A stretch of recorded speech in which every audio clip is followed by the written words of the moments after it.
Segunda de Pedro, capítulo 1, y vamos a estar leyendo desde el versículo 3.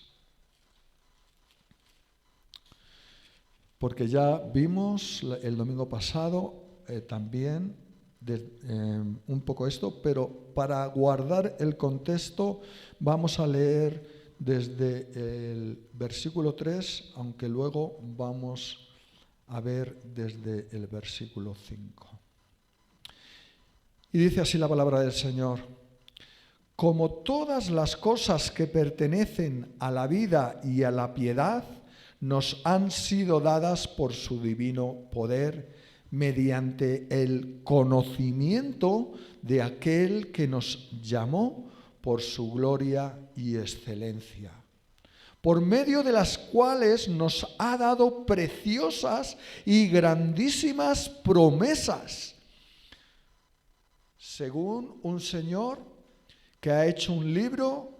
Más de 8.800 promesas hay en la Biblia, de las cuales la mayoría se han cumplido ya y faltan algunas por cumplirse.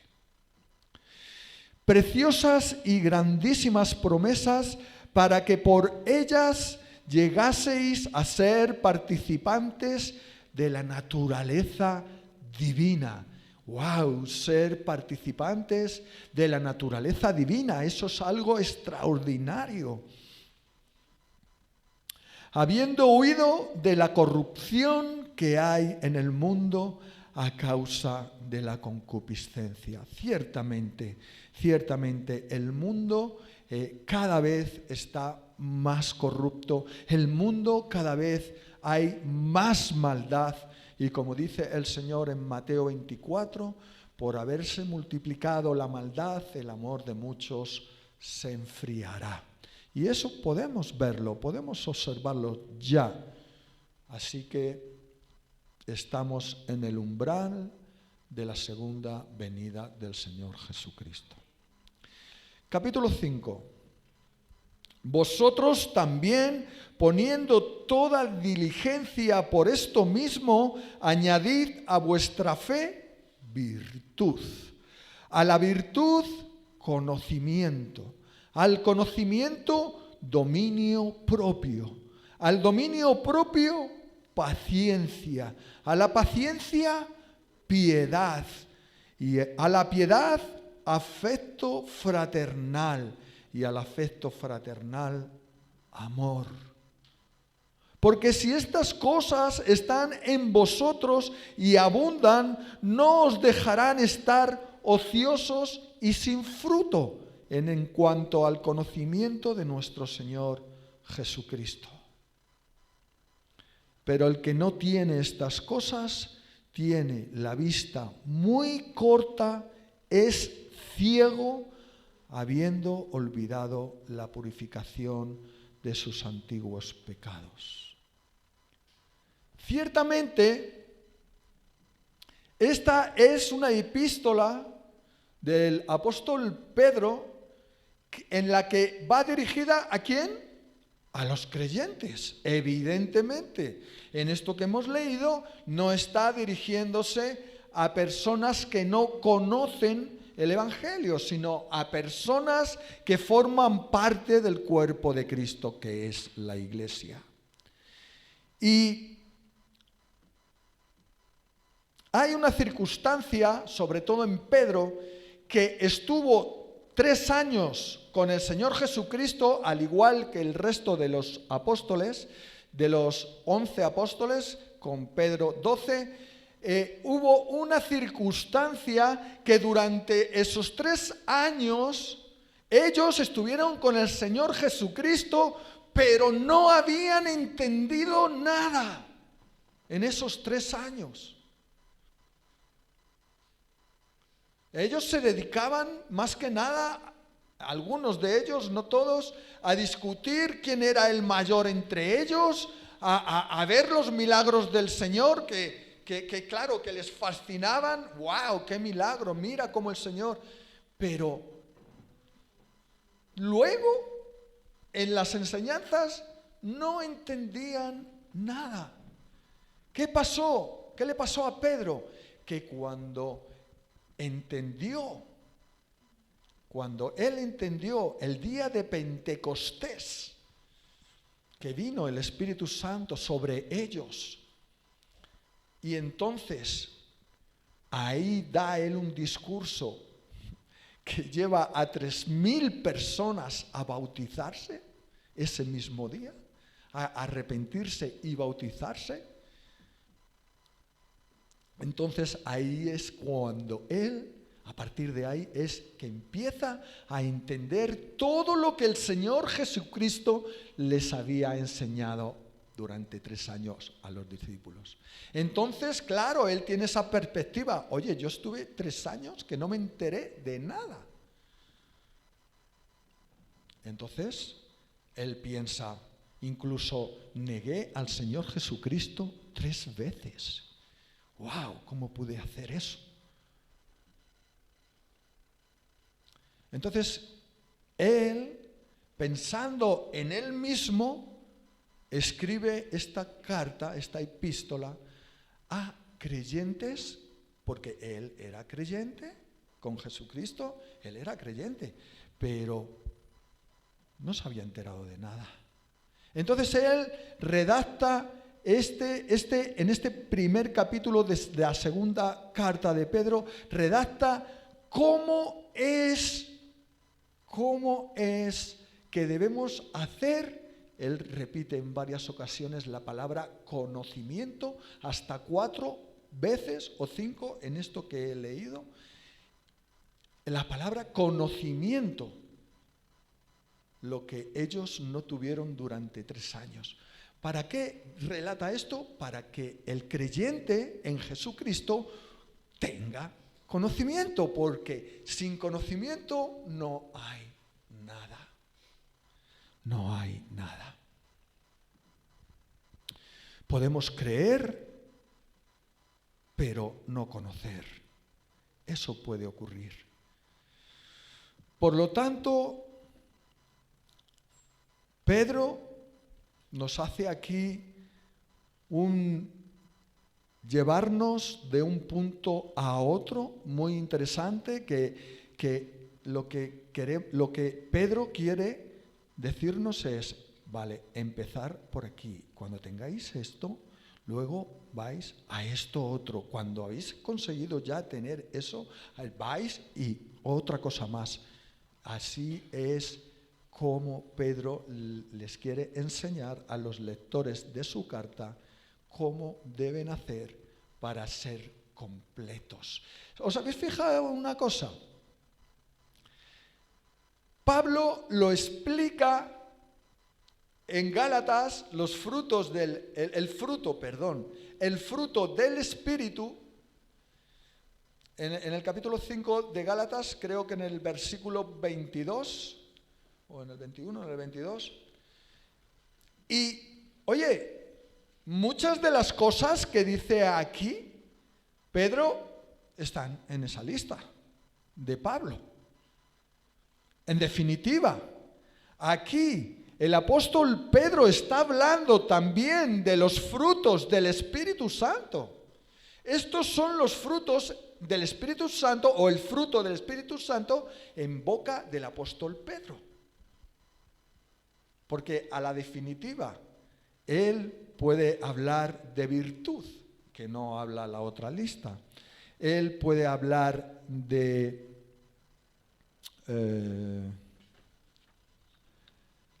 piedad, pero prácticamente todo lo demás está en la otra lista. Amor, afecto fraternal, paciencia, dominio propio, fe. Todas esas cosas están en la lista que también Pablo pone en la carta a los Gálatas.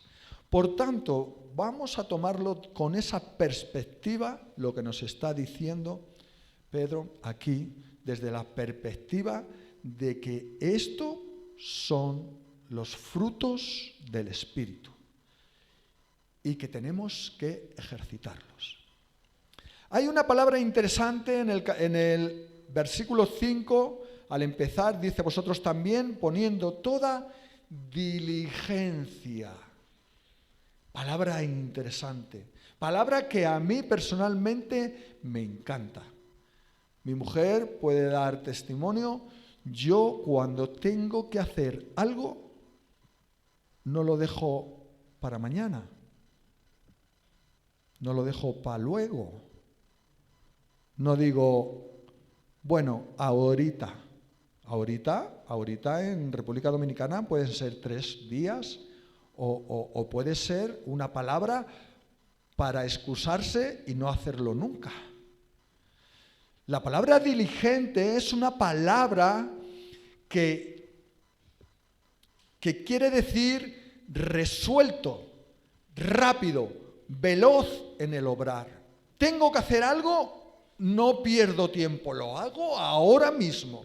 Eso es la palabra diligente. Tengo que hacer una gestión porque es que para el permiso de residencia, para renovar el carnet de conducir, y es que no lo dejo para mañana, voy a hacerlo ahora mismo. Eso es diligencia.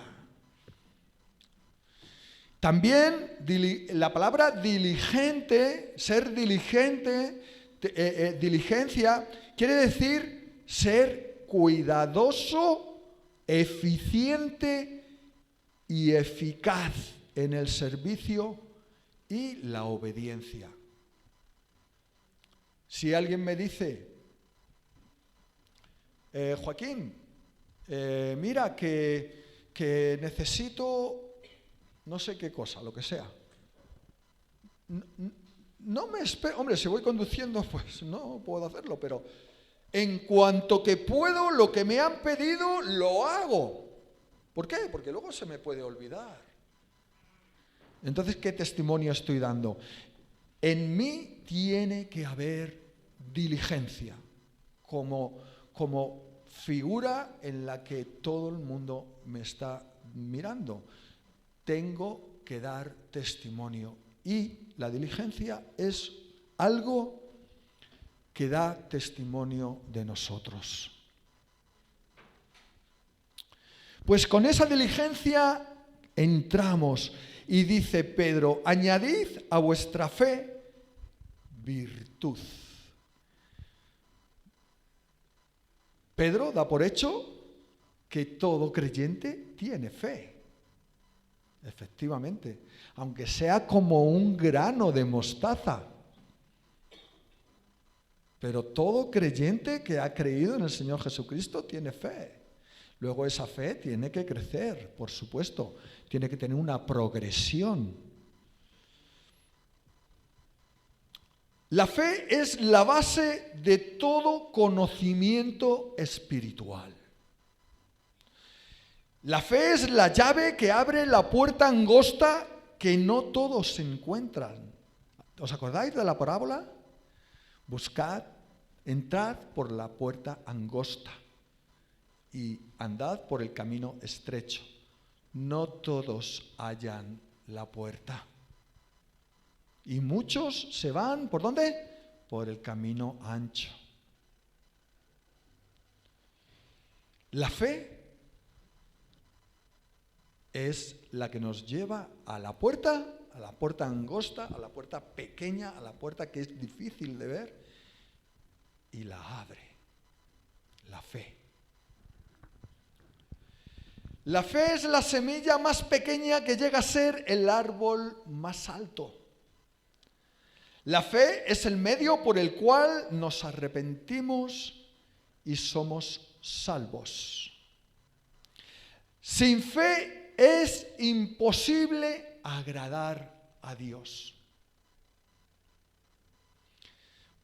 Y la fe viene por el oír, por el conocimiento, por escudriñar la palabra de Dios.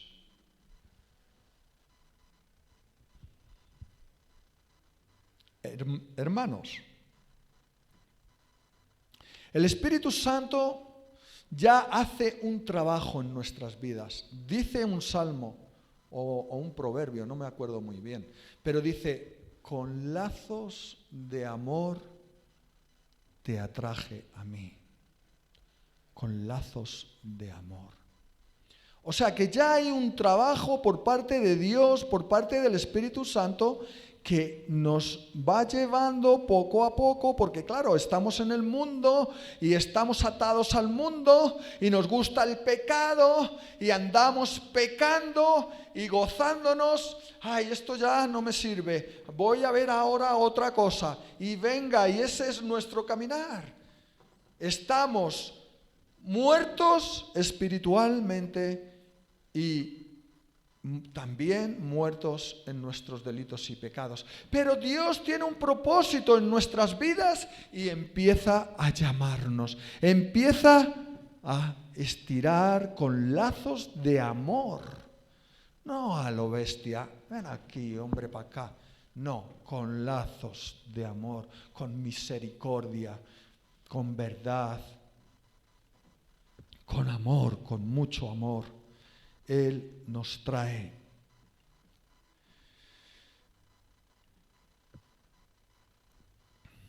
Y entonces comenzamos sin saber muy bien por qué. Algunas veces comenzamos a creer. Y poco a poco, ¿verdad? Vale. Vamos a dejarlo en esa fe que es pequeñita, pero suficiente. Bien, a esa fe hay que añadirle virtud. Virtud. ¿Qué significa virtud?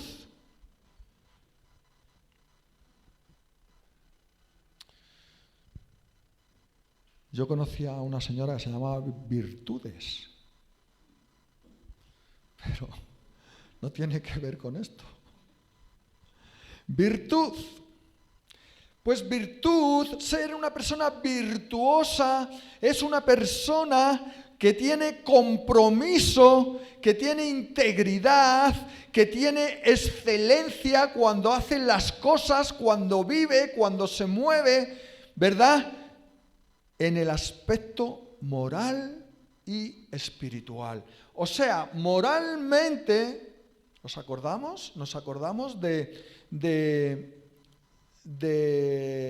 aquellos atributos morales que Dios nos dio cuando Dios hizo al hombre y dijo Dios, hagamos al hombre a nuestra imagen, y le dio unos atributos de él, le dio al hombre. ¿Cuáles eran esos atributos? Santidad, justicia, amor y verdad. Pues estos mismos atributos que después el hombre perdió cuando cayó, cuando desobedeció,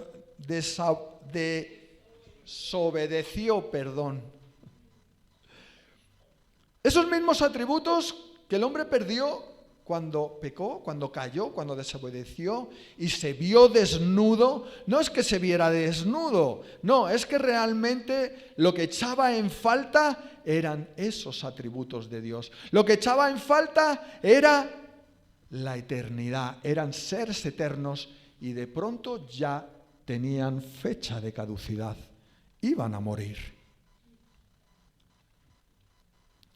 Pues la virtud es también el compromiso, la integridad, la excelencia en santidad, en justicia, en amor y en verdad.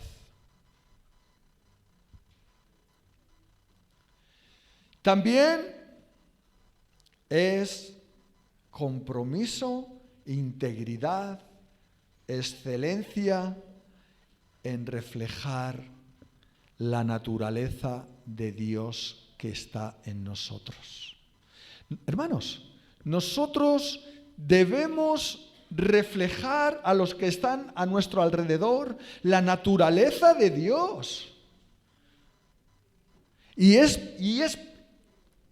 imprescindible Hacerlo siendo hombres y mujeres comprometidas con Dios en su completa integridad. ¿Habéis visto un jamón york de esos que vienen de Argal o de cualquier otra y que vienen así envasados al vacío? Está enterito el jamón.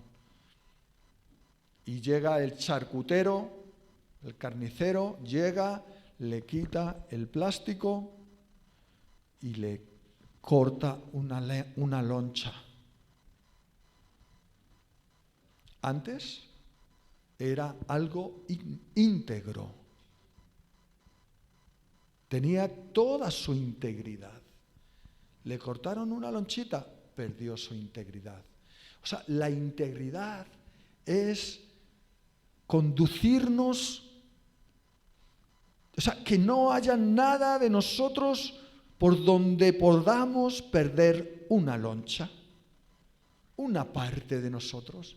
Tenemos que guardarnos como tal y como el Señor Jesucristo se guardó cuando vino a este mundo. Nadie, ni el mismísimo Satanás le pudo reprochar al Señor Jesucristo nada, porque fue íntegro.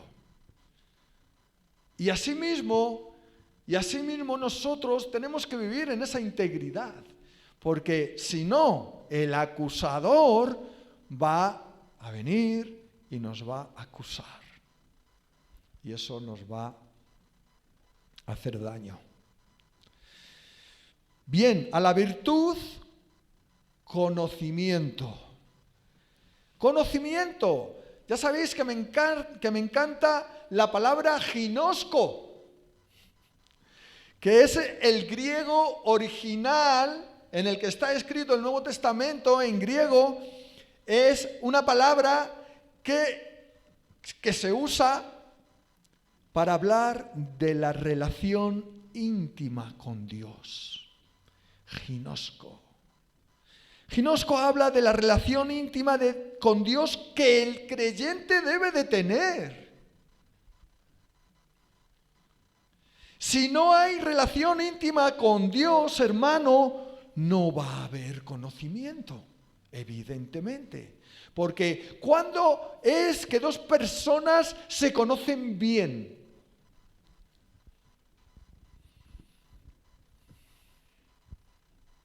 Cuando convives con ella, cuando tienes una relación íntima con ella, es que empiezas a conocerla verdaderamente, porque, al principio pues todos somos muy buenos, pero ya cuando convivimos, entonces conocemos bien. Pues eso nos pasa con el Señor. El Señor es bueno, pero a mí me puede parecer que soy muy bueno también y empiezo a relacionarme con Dios y entonces Dios me empieza a mostrar las cosas que yo tengo, que no soy tan bueno. Digo, ahí va. Pues si resulta que, ¿cómo estamos? Y entonces, ¿qué es lo que empieza a venir a nosotros? Conocimiento de nuestro estado, conocimiento para ir a arrepentirnos, para decir, Señor, estoy desastroso. Entonces, este conocimiento del que habla Pedro, de añadir a la virtud, implica comprensión y obediencia a la voluntad de Dios. No se puede hacer la voluntad de Dios si no la conoces. Es evidente.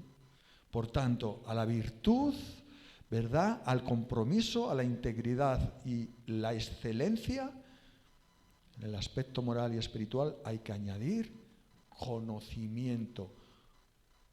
Yo cuando era aprendiz llegaba al trabajo y le decía al oficial, ¿qué hay que hacer? Y me explicaba. Y yo iba y lo hacía. Me pasaba el conocimiento que necesitaba tener. Entonces iba y lo hacía. Pues igual, de este tipo de conocimiento que viene por la relación íntima con el Señor. Al conocimiento, dominio propio. ¿Cuántos tienen dominio propio aquí? Ninguno. Yo tampoco. Estamos en ello. Tenemos el cartel, en construcción. Le falta dominio propio a Joaquín. ¿Qué es el dominio propio? Pues es algo muy difícil, muy difícil. El dominio propio es poder controlar los pensamientos, las emociones y la voluntad. ¿Sabéis? Yo voy por los pensamientos, estoy dominando un poco los pensamientos y las emociones también, pero la voluntad, ¡ay, cuánto me cuesta! Porque la voluntad es esa parte del alma, que está en el alma, que cuando empezamos a pensar las cosas, pasa por ciertos filtros hasta que llega a la voluntad. Si permites que lo que estás pensando llegue a la voluntad, estás perdido. Porque lo vas a hacer. Y no todo lo que piensas es correcto. Hay muchas cosas que pensamos que son incorrectas. Dominio propio. El dominio propio empieza por dominar los pensamientos, el cerebro. El cerebro no para, está constantemente impresionante. Hay que cambiar la mente, ¿verdad? Como dice en Efesios capítulo 4, versículo 21, 22, que dice que renovaos en el espíritu de vuestra mente. La mente tiene un espíritu de hacer el mal constantemente. Cuando llevamos poquito tiempo en el Señor, ¿verdad? Pues hay que renovar ese viciamiento del pensamiento, de la mente, y hacer posible que no hagamos lo que pensamos, sino lo que debemos hacer. Eso es sabiduría. Aplicar correctamente el conocimiento. Aplicar correctamente el conocimiento. Por eso dice, al conocimiento, dominio propio. ¿Para qué? Para aplicarlo correctamente. También dominio propio, también entra la virtud, que es compromiso, integridad y excelencia. Lo voy a repetir muchas veces esto. Compromiso, integridad y excelencia. Si vivimos en esto, los pensamientos están pensando en esto, no están pensando en otras cosas. Ahí está el dominio propio. Aleluya. La virtud, la fe, la virtud, el conocimiento, el dominio propio. Vamos adquiriendo poco a poco una cosa detrás de la otra, la vamos afianzando y luego decimos, vale, pues ahora al dominio propio, la paciencia. Vamos a añadir paciencia, pero vamos a añadirla ya.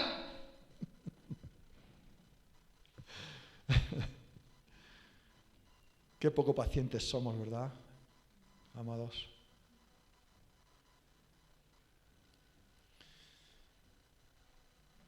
Yo, como bien sabéis ya, pues conduzco yo un taxi. Hay que ver. Yo ahí lo observo. Y ¿sabes lo peor? Que me absorbe y me vuelve impaciente a mí también. Veo a todo el mundo corriendo, se meten por la derecha, se meten por la izquierda, y venga y pum, y corriendo, y digo, joder, yo que me he tirado casi me he tirado un mes sin trabajar porque me dieron un golpe, un impaciente, precisamente. Me dio un golpe en el taxi y ha estado el taxi ahí casi un mes en el taller. Y ya pues salgo tranquilamente a trabajar y yo tranquilito y ya empieza, ya empiezan todo el mundo, ¡pah! ¡Pah! Se te meten por detrás, ahí pegaditos al taxi. Digo, madre mía, la gente está fatal. Y al final acabo yo igual que ellos. ¡Ay, bendita paciencia! La paciencia también tiene que ver con el compromiso, la integridad y la excelencia, con la virtud. En soportar, compromiso, integridad y excelencia, en soportar toda ansiedad o dificultad. Realmente todas esas personas que tienen tanta prisa y tanta impaciencia, lo que tienen es ansiedad, hermanos. Están ansiosos por llegar a su casa y sentarse en el sofá a ver la televisión. Fíjate tú, qué cosa más importante es esa. Bueno, muchos de ellos, otros a lo mejor, las que pierden el tren o el avión, no sé. A lo mejor está más justificado. Pero no importa, tenemos que prever.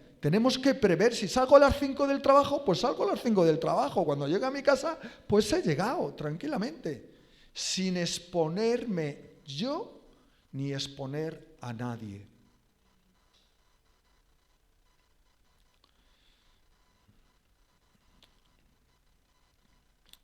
Los impacientes están frustrados.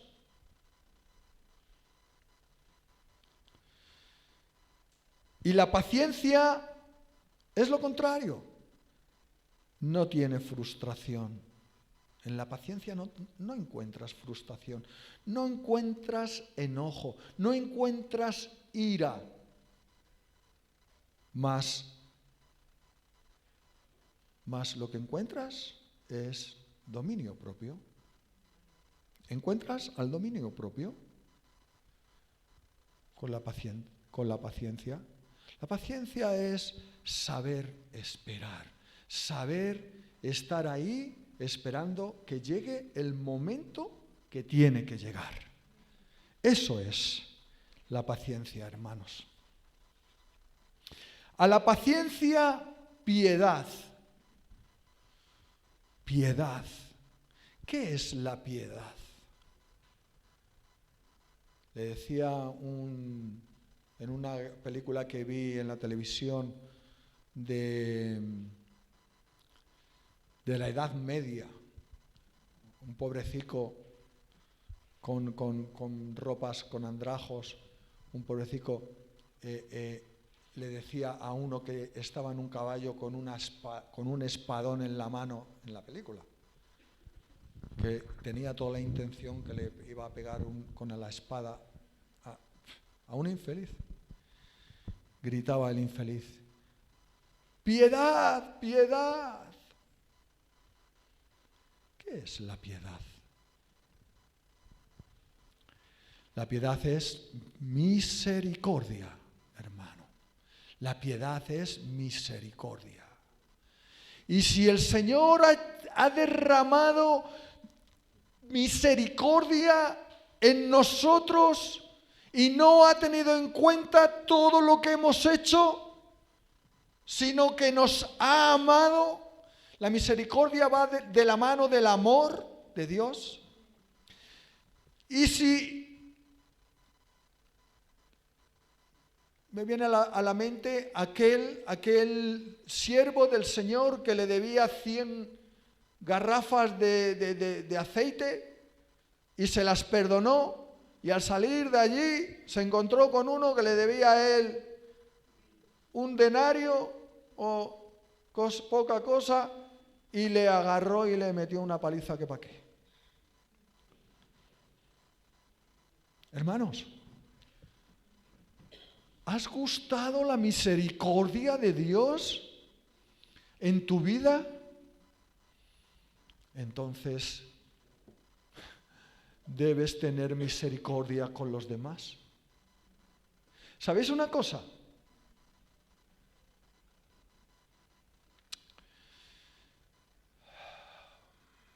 La misericordia atiende la necesidad del prójimo, sin juzgar qué fue lo que le llevó a estar en esa circunstancia, en esa necesidad.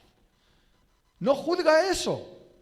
Este está así porque es un drogadicto. Ya, pero será un drogadicto, pero tiene hambre, dale un bocata, que se lo coma. ¿Necesita otro tipo de ayuda? Vale, sí, pero no le vuelvas la cara a alguien que quiere comer. No le des dinero si es drogadicto, porque entonces no, ¿entiendes? Un bocata. Hay que tener inteligencia también, pero siempre hay que tener disposición a hacer el bien, y esa es la misericordia.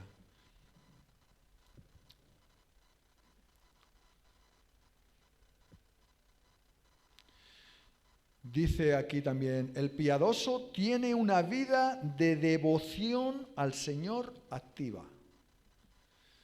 Es decir, lo que hemos visto un poquito más atrás, relación íntima activa, todos los días.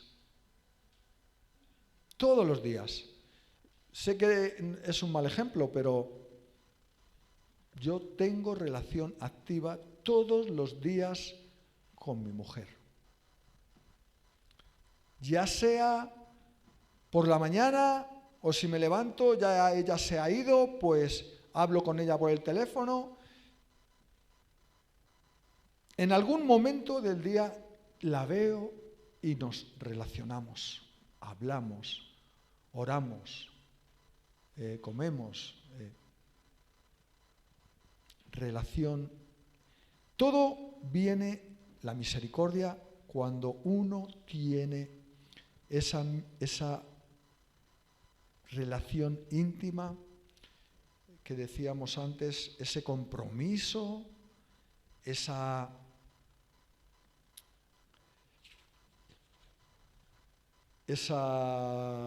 integridad y esa excelencia necesarias.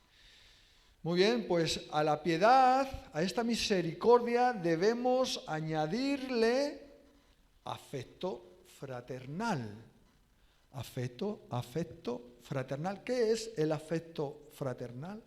El afecto fraternal es el cariño, la preocupación y el cuidado entre creyentes, familiares y amigos.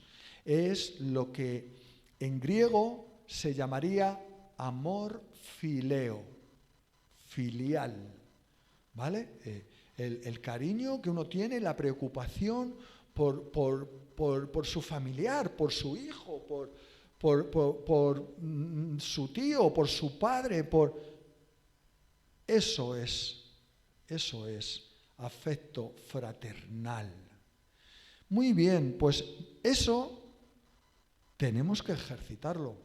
Tenemos tiempos aquí en la iglesia muy buenos en los que preparamos una comida de coinonía y ahí no solamente comemos, sino que también nos relacionamos y estamos cultivando el afecto fraternal.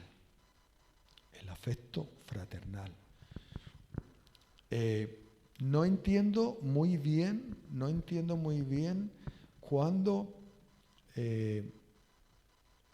un líder o los líderes de una iglesia pasan para aquí, para allá y no saludan a la gente, no le dan un abrazo, no le dan una sonrisa, no le preguntan cómo estás. O sea,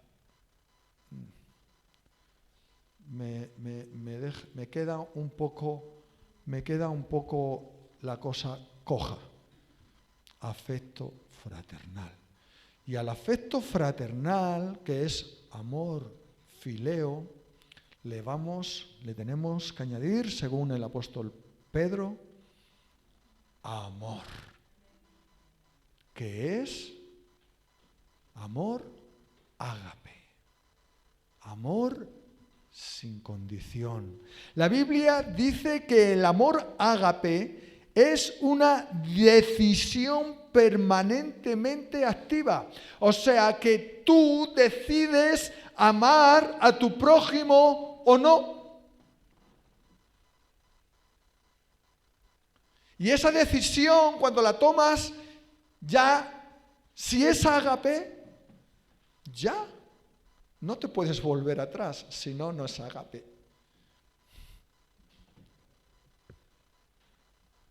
Es una decisión permanentemente activa. Yo he decidido amaros a todos vosotros, y aunque vengáis y me piséis en el callo del pie izquierdo y me hagáis mucho dolor, voy a seguir amándoos. No me voy a enfadar, ni voy a decir, ya no te amo. No, el amor es siempre, es sin condición, es activo. El amor de Dios, claro está. No es una emoción o un sentimiento. El amor ágape no es una emoción. Somos seres muy emocionales, muy sentimentales. El amor ágape es un sacrificio desinteresado. Es sacrificarse por otro desinteresadamente, sin pensar en qué me voy a llevar yo. El martes estuvimos Melba y yo en una reunión muy interesante y bueno, pues había alguien que quería colaborar, pero esperando algo a cambio, ¿no? Y bueno, después cuando nos salimos dijimos, Melba y yo, bueno, está bien porque, oye, pues colabora, pero busca algo a cambio. O sea que no es amor ágape. Eso no es amor ágape. Amor de Dios. El amor de Dios son acciones u obras como la paciencia, la bondad y la humildad. En el amor ágape están la paciencia, la bondad y la humildad. El amor siempre busca el bienestar de los demás sin interés. El mejor ejemplo, Jesucristo. Jesucristo. ¡Wow! Si conocemos a Jesucristo, si vemos, si investigamos, si escudriñamos a Jesucristo, vamos a decir, ¡wow! Este hombre sí que tenía un amor tremendo, tremendo. Ese amor quiero yo en mi vida también, Señor. ¿Qué necesidad tenía Dios de volver a darnos una oportunidad? ¿Qué necesidad tenía Dios de dejar su gloria, de hacerse hombre? De que le insultaran, de que le persiguieran, de que le azotaran y que lo crucificaran y encima que cargara todos los pecados de toda la humanidad. Él que nunca había hecho ningún pecado, ¿qué necesidad tenía de cargar mis pecados, los tuyos, los de todos? ¿Qué necesidad? ¿Tenía alguna necesidad? Si Él estaba en su gloria, con sus ángeles, con sus querubines, sus serafines, salió de su comodidad, de su gloria, y nos liberó. Amor sin condición, hermanos. Eso es amor. Cuando amamos a Dios y al prójimo como Él nos amó verdaderamente. En conclusión, hermanos, versículo 8, porque si estas cosas están en vosotros y abundan, no os dejarán estar ociosos y ni sin fruto. Ociosos y sin fruto. A lo mejor alguien no sabe qué es estar ocioso y sin fruto.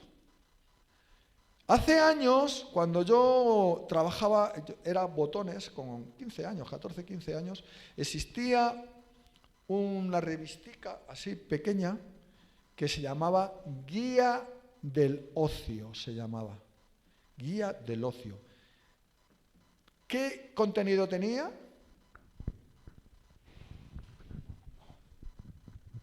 El que me diga el contenido que tenía, le regalo un café ahora.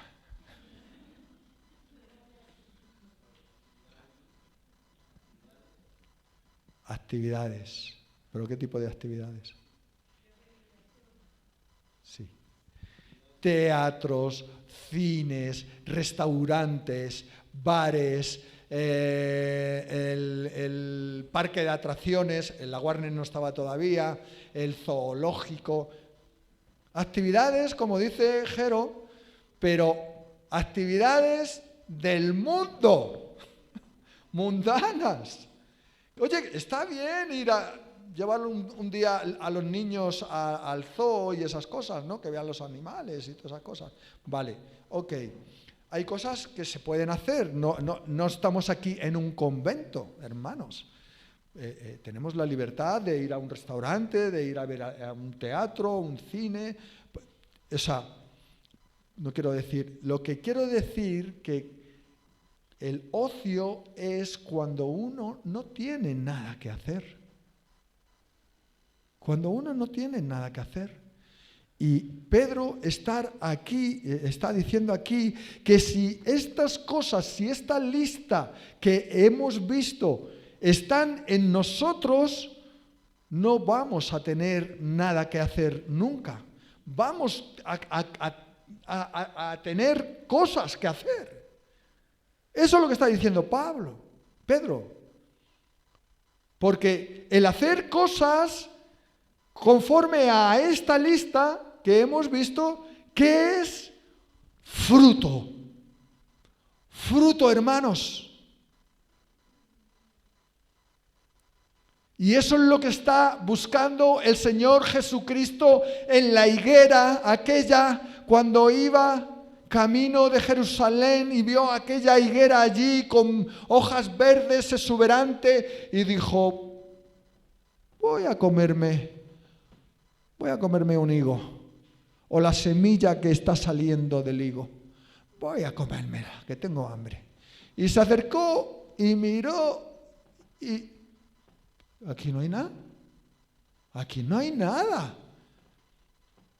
Esta higuera solamente tiene presencia de higuera, pero no tiene fruto, no tiene higos. La maldijo y se secó. Ahí mismo. Por tanto, amados, es fundamental dar fruto. El Señor espera que demos fruto. Y esto es la consecuencia de estas cosas. Y ese fruto dice: ociosos ni sin fruto en cuanto al conocimiento de nuestro Señor Jesucristo. Vuelve la palabra conocimiento, vuelve la palabra ginosco. Hermanos, ¿sabéis?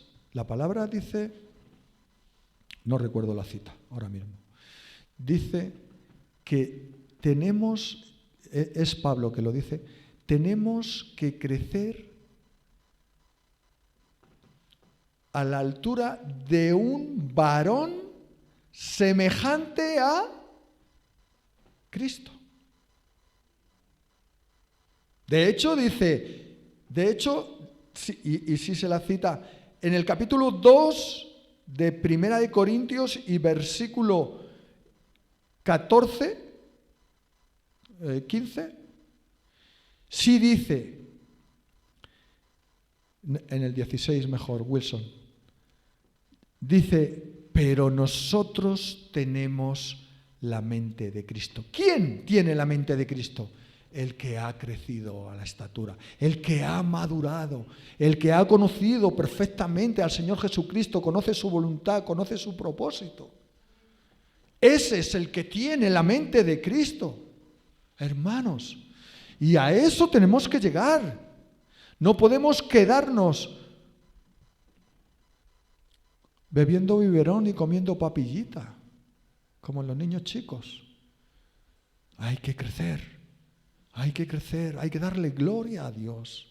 Hay que esforzarse, hermanos. Porque el que no tiene estas cosas, dice el 9, tiene la vista muy corta, es ciego, habiendo olvidado la purificación de sus antiguos pecados. Dios nos ha purificado los pecados. Dios te ha purificado los pecados. No te olvides de eso. Él lo merece todo, porque te ha llevado a tener otra vida diferente y te ha llevado a tener una esperanza de vida eterna. Aleluya. Señor, te damos gracias en este tiempo, Señor, por esta palabra del apóstol Pablo, Señor, del apóstol Pedro. Padre, aquel que te negó 3 veces, Señor, aquel que le dijiste que echara las redes de nuevo y dijo, pero Señor, si he estado toda la noche. Señor, que yo soy un pescador de toda la vida, que yo sé cuando hay que pescar y cuando no hay que pescar y sé las zonas. Señor, si yo lo sé todo de la pesca, ¿me vas a decir que he hecho otra vez? Y tú, Señor, con tu mirada le dijiste que eches la red otra vez.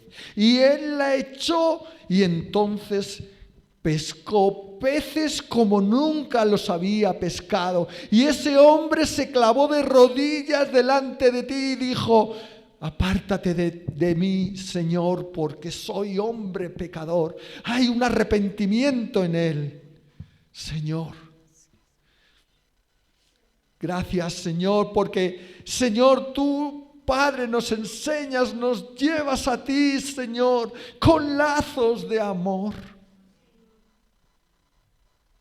Y tú quieres buenas cosas para nosotros, pero nosotros, Señor, nos gustan las mismas cosas en las que andábamos antes. Y estamos una y otra vez y una y otra vez. Señor, ten misericordia de nosotros, Señor, y llévanos, aunque sea cogidos de una oreja. Señor, llévanos a ti, al conocimiento de ti, Padre.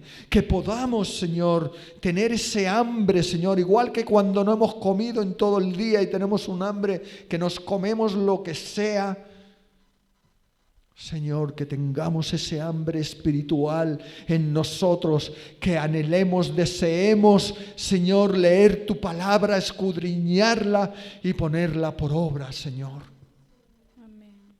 Porque sin ti no somos nada, sin ti desfallecemos, sin ti nos perdemos, Señor, en este mundo, Señor, donde hay tantas lucecitas, tanto neón, hay tantas cosas apetitosas para la carne, Señor, pero que tienen, Señor, un pago amargo en nuestras vidas. Señor, queremos ser como tú, Señor. Y no hay más, mi Padre. Y te lo pido en el nombre del Señor Jesucristo. Señor, amén y amén.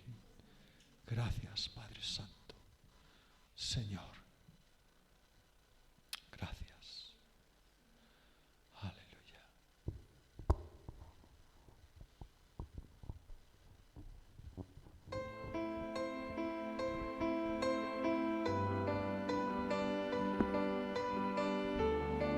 Aleluya, Señor.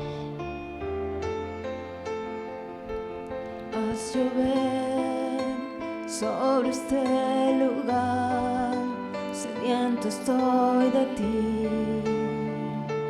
Ven y sacia hoy la sed que hay en mí, lléname de ti. Ven que necesito que refresques mi interior.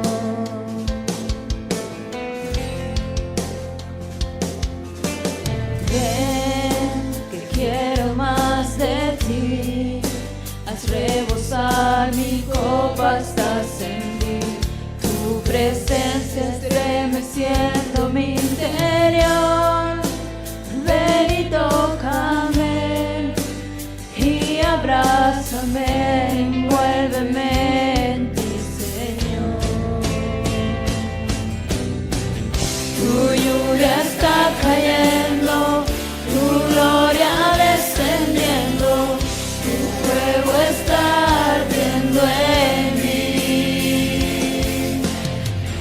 Tu lluvia está sanando, tu gloria restaurando. Tu fuego está hoy sobre mí. Ven, que quiero más de ti. Haz rebosar mi copa hasta sentir tu presencia estremeciendo mi interior. Ven y tócame y abrázame, envuélveme en ti, Señor. Tu lluvia está cayendo, tu gloria descendiendo, tu fuego está ardiendo en mí. Tu lluvia está sanando, tu gloria restaurando, tu fuego está hoy sobre mí.